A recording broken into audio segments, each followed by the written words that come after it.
আসসালামু আলাইকুম সবাইকে। আশা করি সবাই ভালো আছেন। আজকে যে গল্পটা বলবো সেটা গল্প না, একটা বাস্তব উদাহরণ।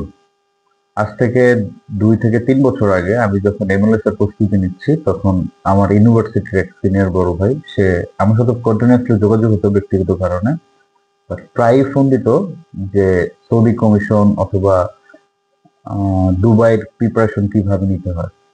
তো আমি অ্যাজ ইউজুয়াল যখন ইনফরমেশন দিতাম, তখন দেখতাম যে আমার চেয়ে সে ইনফরমেশন আরো কিছু সে অ্যাড করতো। তো আমার এটা ছিল ওনার কিউরিওসিটির কারণে উনি হয়তো বা জানতে যাচ্ছে। তো এরকম আহ 2-1 মাস বা 2-4 মাস এইভাবে ফোন দিত, কিছু ইনফরমেশন নিত, তারপর আর কোনো খোঁজ খবর থাকতো না।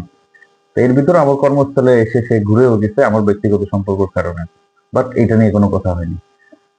5 থেকে 6 মাস পরে তাকে আর কোনো যোগাযোগ নেই, আমার ব্যস্ততার কারণে, ওনারও ব্যস্ততার কারণে। তো মাঝে মাঝে উনি আমাকে, এই 6 মাস পরে উনি মাঝে মাঝে আমাকে যোগাযোগ করতো। তো তখন আরেকটু বেশি ইনফরমেশন নেওয়ার চেষ্টা করতো যে কিভাবে পড়বে, কিভাবে ডকুমেন্টেশন করবে, কি করবে। তো আমি যতটুকু আহ, ওনাকে ইনফরমেশন দেওয়ার প্রয়োজন বা গুরুত্ব না দিয়ে যতটুকু দেওয়ার প্রয়োজন ততটুকু দিতাম। গুরুত্বটা মানে উনি জাস্ট ইনফরমেশন নিচ্ছে এতটুকু এই জন্য।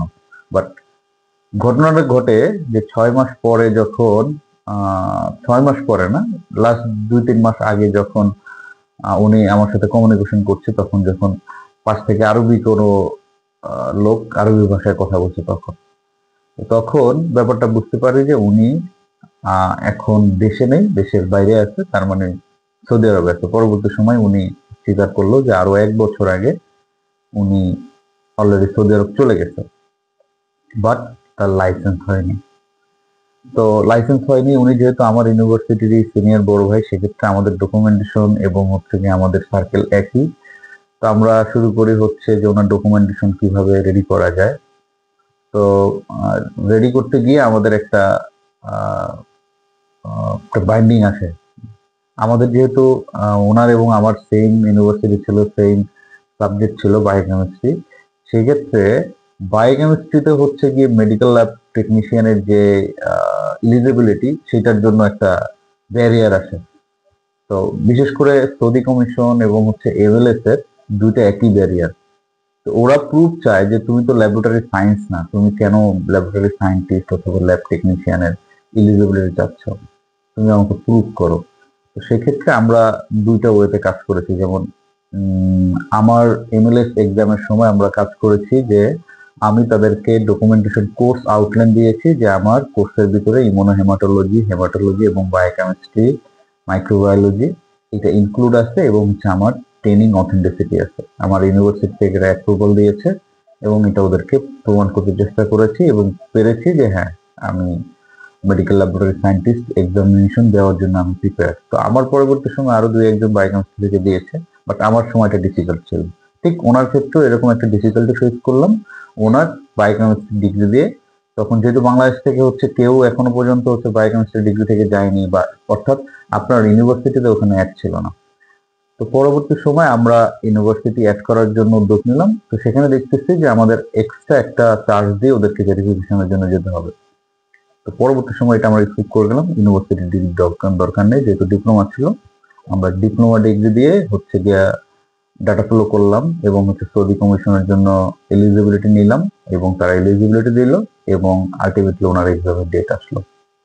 আলহামদুলিল্লাহ, আমি সহ আরো 2-1 জন ছিল, তাদের সহযোগিতা, একজন মহান ব্যক্তি বলা যায়, তার সহযোগিতা মানে অস্বীকার্য। তো উনি পাশ করে গেলেন। তো পাশ করার আগে উনি একটা চাকরি করতো ফ্রি ভিসায়, যেহেতু চাকরিটা বেশি একটা ভালো ছিল না, বা ওর জব যেটাকে বলে। তো চাকরিটা খুবই কষ্টদায়ক ছিল, এবং ওনার সময়টা ছিল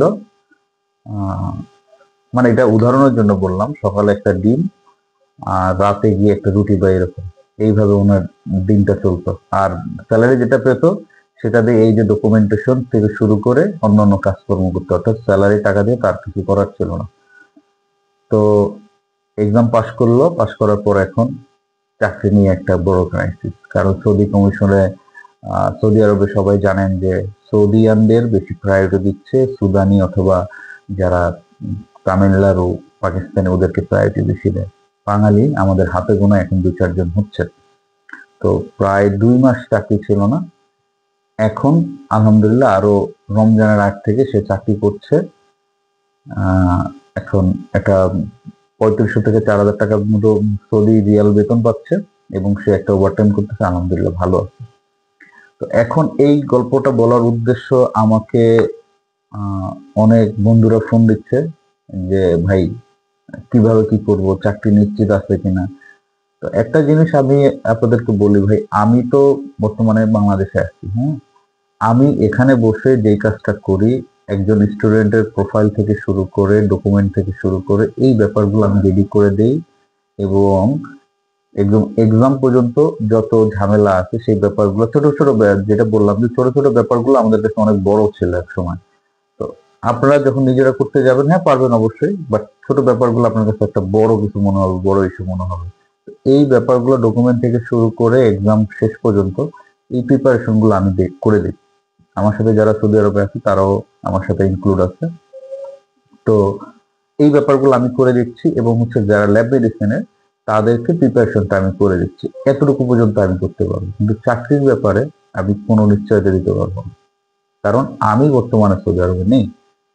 তো এইটা করতে পারবো যে হ্যাঁ আমাদের একটা কমিউনিটি তৈরি হচ্ছে আমার হাত ধরে, অথবা আমার বাইরের আরো 2-1 জন এটা নিয়ে কাজ করছে, তাদের থ্রুতে যাচ্ছে, তাদেরকে নিয়ে একটা কমিউনিটি তৈরি হচ্ছে, তাদের কাছ থেকে একটা ইনশাল্লাহ হেল্প পাবেন, এটা আমি বলতে পারি। কারণ এতদিনও যে কয়জন গিয়েছে, লাস্ট 8 তারিখে যে গেল, হয়তো ও ভিডিওটা দেখছে, ওর চাকরিটা এখনো পর্যন্ত পেন্ডিং আছে, এছাড়া কিন্তু সবাই চাকরি পেয়েছে। তো সবাই চাকরি পেয়েছে, আমি এক এক করে কি সবারই গল্প বলবো, চেষ্টা করব সবাইকে আমি নিয়ে আসতে। বাট আমি বলবো যে যারা শুধুমাত্র ফোন দিচ্ছেন, ইনফরমেশন নিয়ে যাচ্ছেন, তারা আসলে এই পর্যন্তই থাকবে, আর কোনো কিছু না। তো সময় ক্ষেপণ না করে আসলে যারা, বিশেষ করে সৌদি আরবের স্পেসিফিকলি বলতেছি, সৌদি আরব যারা কেরিয়ার করতে যাচ্ছেন তারা ডে 1 থেকে শুরু করেন। আমার আগস্টের 10 তারিখ, আমার মানে আগস্টের ব্যাচ শুরু হবে আগস্টের 10 তারিখে। ল্যাব ল্যাব মেডিসিনের যারা আছেন, ডিপ্লোমা, ব্যাচেলার এবং বায়োকেমিস্ট্রি মাইক্রোবায়োলজির যারা আছেন, তারা ল্যাব টেকনিশিয়ান, ল্যাব স্পেশালিস্ট যারা এক্সাম দিতে যাচ্ছেন, ক্যারিয়ার করতে যাচ্ছেন, আমার আগস্টের 1 তারিখ ক্লাস শুরু হবে। আমার সাথে যারা যোগাযোগ করতে চান, জাস্ট ইমেল করবেন অ্যাডমিশন পারপাস লিখে, যে অ্যাডমিশন, এবং কি আপনার ফোন নাম্বার, এবং আপনার কোয়ালিফিকেশন, এটা স্পেসিফিক করে অ্যাডমিশন দিয়ে মেইল করবেন, আমি আপনার সাথে কন্ট্যাক্ট করে নেব। আমার ব্যাচে 4 জন হয়, সর্বোচ্চ 4 জন, এই 4 জন নিয়ে আমার ব্যাচ হয়, এবং এইটা সন্ধ্যা 8টা থেকে রাত্র 11টা পর্যন্ত, অর্থাৎ এটার ভিতরে 2টা ব্যাচ হয়। তো আমি পরামর্শ করে যার যখন সুবিধা হয় ওই ব্যাচের সাথে আমি ইনক্লুড করে দেবো, হয়তো বা 8টাও হতে পারে, 8টা থেকে 9:30, অথবা 9:30 থেকে 11টা, এই 2টা ব্যাচের ভিতরে যে কোনো একটা ব্যাচে ইনক্লুড হতে পারেন। আরেকটা অ্যানাউন্সমেন্ট, অনেকে যারা ম্যাথসের যারা যোগাযোগ করেছিলেন, আমি ম্যাথসের কোনো ইনফরমেশন দেইনি, কারণ গিয়ে সেটা নিয়ে যেহেতু আমি কোচিং করাচ্ছি না, সেই ক্ষেত্রে আমি ওইটার লাইবিলিটি নিতে চাচ্ছিলাম না।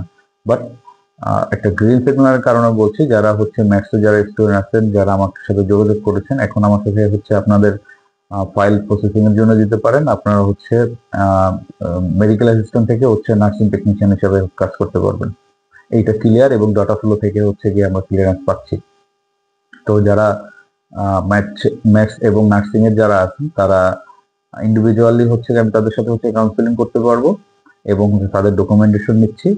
তো যারা ডকুমেন্টেশন এবং গিয়ে কোচিং এর জন্য অ্যাডমিশন নিতে চান, আমার ইমেল অ্যাড্রেস দেওয়া থাকবে, তো সেখানে যোগাযোগ করলে ইনশাল্লাহ রেসপন্স পাবেন।